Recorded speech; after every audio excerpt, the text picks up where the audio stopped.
this is how I would certify and choose the weight class that I'm going to go. Certify as low as you can, whatever makes sense to you.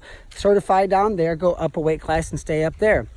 And the reason is this: it's going to wear you down emotionally, making weight 2-3 times a week, sometimes making weight twice in one weekend, right?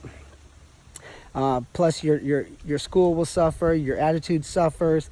You just don't really like wrestling, and by the end of the season you hate wrestling, right? Because it's miserable, starving. Not that you're going to be 100% starving, but it's a lot of, it takes a lot of discipline to hold your weight down, right? We've all gone through it. So emotionally, I want to be ready by the end of season. Even if let's say, pretend I take a couple losses, who cares? I'll give myself a couple of losses. If I'm slightly undersized, who knows? Remember, your confidence should not be attached to how much weight you lose. So don't let that happen either. So your confidence should always be there and say, I can beat anybody anytime. I'm smart, I'm tough, I'm dangerous technically. People like me win, right? And these are the thoughts that you create. But not only emotionally do we want to be ready by the end of season, it's also physically. So let's say that you're cutting down to 135 and you hold that weight all the time. By the time state comes, you're going to look like a 130 pounder wrestling 135. If you go up to 140 and pull down at the last minute, now you're looking like a 140 pounder out there wrestling at 135. So physically it makes a big difference as well as it does emotionally. And you can go into the season excited and say, okay, this is my plan, I've stuck to it, I'm pulling down at the last minute, I'm strong, I feel good about wrestling, I'm excited for the end of season, I don't want season to be over with like everybody else. This is my year, this is my time, the plan is coming together. I just have to show up, be big, strong, and tough, and win 4 matches in a row at state and win the state title. And I'm on track to do that.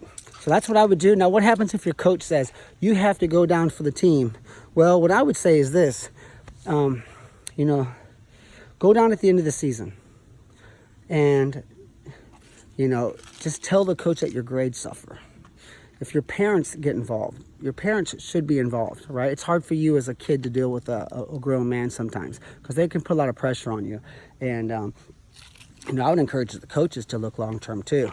My son's high school coach did a great job of this. That's one of the reasons I wanted my son to wrestle for him, because he had some common sense training tactics. It's like John Smith used to tell us at Oklahoma State, you guys are athletes, you're not machines. We can't just pour more gas in you and turn you on. We have to train smart and make sure that we're on track.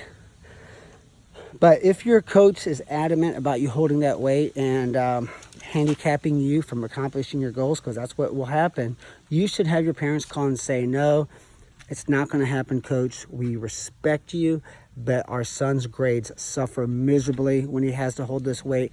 Grades are number one in our family. Wrestling is second. But we just cannot let this happen because we've been through it before and it just didn't work.